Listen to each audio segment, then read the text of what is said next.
Assalamualaikum warahmatullahi wabarakatuh. Halo semuanya, kembali lagi bersama saya Deden. Pada kesempatan kali ini saya akan membahas materi matematika peminatan, yaitu tentang penjumlahan pada vektor. Nah, untuk penjumlahan pada vektor sendiri biasanya kita menggunakan dua metode, yaitu metode segitiga dan juga metode jajar genjang. Tentunya, bagi teman-teman yang tidak ingin tertinggal updatean terbaru, jangan lupa untuk subscribe dan nyalakan notifikasinya. Nah, sekarang untuk lebih memahaminya, mari kita coba beberapa soal yang sudah disediakan. Untuk soal yang pertama, ditanyakan bahwa operasi dari vektor AB dikurangi dengan vektor AF. Nah, sekarang kita tuliskan terlebih dahulu bahwa vektor AB dikurangi dengan vektor AF. Nah, sekarang teman-teman ingat bahwa vektor itu adalah besaran yang mempunyai besar dan juga arah. Maka, untuk vektor ini saya bisa ubah menjadi AB dikurangi dengan vektor. Kalau AF saya balik menjadi negatif vektor dari FA. Nah, ini dia sama dengan vektor AB ditambah dengan vektor FA. Nah, ingat bahwa pada penjumlahan vektor dia berlaku sifat komutatif. Artinya vektor AB ditambah vektor FA itu sama juga dengan vektor FA ditambah dengan vektor AB. Sehingga jika sudah seperti ini, artinya hasil penjumlahannya, ini kan sudah sama-sama A nih. Hasil penjumlahannya itu sama dengan vektor FB. Sehingga jawabannya adalah yang C. Oke. Kita lanjut ke soal nomor 2. Untuk soal nomor 2, diketahui bahwa jika vektor AB itu disimbolkan dengan vektor U, mana AB, berarti arahnya itu dari A ke B. Kayak gini ya. Ini adalah U, kemudian vektor AF itu adalah V, berarti arahnya itu ke atas. Jadi hati-hati dalam arah dalam vektor. Nah, sekarang yang ditanyakan itu vektor BD. Nah, vektor BD itu dari sini. Nah, ini ke sini ya arahnya. Nah, vektor BD itu bisa dicari dengan dua cara, yaitu bahwa cara yang pertama, vektor BD itu dia sama dengan vektor BO ditambah dengan vektor OD. Atau cara yang kedua, kita juga bisa yaitu vektor BC ditambah dengan vektor CD. Cara yang kedua, vektor BC ditambah dengan vektor CD. Nah, misalkan di sini kita akan menggunakan cara yang kedua ini nih. Vektor BC ditambah dengan vektor CD. Nah, untuk vektor BC sendiri, itu kan belum ada. Berarti kita harus mencari dulu bahwa vektor BC itu dia sama dengan vektor BO tambah OC. BO tambah OC. Nah, sekarang BO-nya berapa? Kita lihat bahwa karena ini segi 6 beraturan, maka BO itu dia sejajar dengan AF. Dan arahnya itu sama, maka BO itu adalah V. Kemudian OC. OC itu kan arahnya ke bawah seperti ini. Dia juga sejajar dengan AB. AB itu U. Berarti ini juga dia U ya. Nah, sehingga kita bisa tuliskan bahwa BO itu dia sama dengan V dan OC itu sama dengan U. Sehingga kita bisa tuliskan di sini bahwa vektor BC-nya itu sama dengan V plus U ditambah dengan vektor CD. Ingat, CD itu dia sejajar juga dengan AF dan arahnya sama-sama ke atas, maka ini juga V. Maka ditambah dengan V.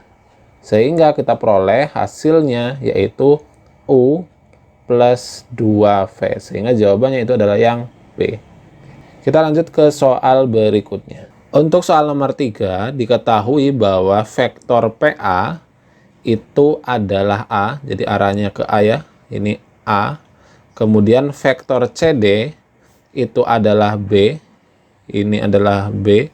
Yang ditanyakan itu adalah vektor FD. FD itu mana? Berarti dari arah F ke D. Nah, sekarang untuk vektor FD itu kan bisa kita cari dengan menjumlahkan FP ditambah PD atau FE ditambah dengan ED. Jadi kita bisa tuliskan di sini bahwa vektor FD itu sama dengan vektor FP ditambah dengan PD. Nah, berapa vektor FP ini? Vektor FP ini dia itu kan kita tuliskan terlebih dahulu.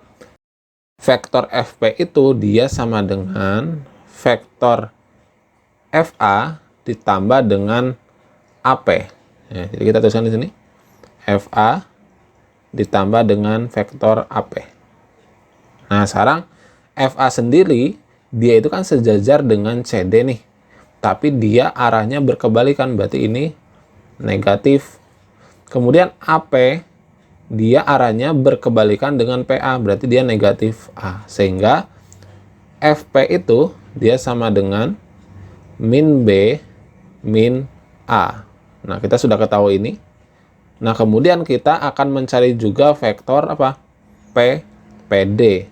Nah, vektor PD itu jika kita lihat karena dia adalah segi 6 beraturan, maka PD sama PA itu dia panjangnya sama, tapi arahnya dia berkebalikan. Berarti PD itu adalah min A. Sehingga dapat kita simpulkan bahwa vektor FD itu dia sama dengan min B min A min A. Sehingga kita peroleh dia sama dengan min 2A min B. Sehingga jawabannya itu adalah yang A. Kita lanjut ke soal berikutnya. Untuk soal nomor 4 diketahui bahwa ada persegi ABCD, P dan Q itu titik tengah DC dan juga BC. Kita disuruh membuktikan yang pertama bahwa vektor CP ditambah dengan CQ itu sama dengan setengah dari vektor CA. Nah, sekarang kita uraikan terlebih dahulu bahwa vektor CP itu kan sebetulnya dia setengah dari vektor CD, karena kan V itu titik tengah antara C dan D. Berarti bisa kita tuliskan di sini CP itu dia sama dengan setengah dari vektor CD. Nah, kalau kita melihat vektor CD, bahwa vektor CD itu kan sama juga dengan CA ditambah AD. Jadi kita buat garis dari C ke A sini ditambah dengan AD, CA tambah AD. Jadi bisa kita tuliskan di sini setengah vektor CA ditambah vektor AD. Nah, setelah kita menguraikan vektor CP, sekarang kita uraikan vektor CQ-nya.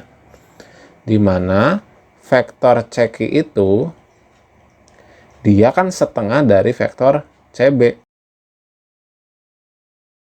Jika kita lihat vektor CB, dia itu kan sama juga dengan vektor DA, karena dia persegi ini setengah dari vektor DA. Atau bisa kita rubah dia menjadi min setengah dari vektor AD. Jadi dibalik DA menjadi AD. Sehingga kita akan membuktikan ini nih, bahwa vektor CP ditambah dengan vektor CQ, tulisan di sini, CP ditambahkan dengan vektor CQ itu dia sama dengan CP-nya itu adalah setengah vektor CA ditambah vektor AD, kemudian ini dikurangi dengan setengah vektor AD. Nah, maka ini kan dikali ya. Maka ini setengah dari vektor AD, ini min setengah dari vektor AD, berarti sama dengan setengah vektor CA. Maka untuk poin A dia terbukti. Nah, silakan bagi teman-teman bisa dicoba untuk poin B dan C-nya. Nanti di video selanjutnya akan kita lanjutkan untuk pembuktian poin B dan C. Oke, semoga video kali ini bermanfaat. Silakan jika ada masukan ataupun komentar bisa dituliskan di kolom komentar.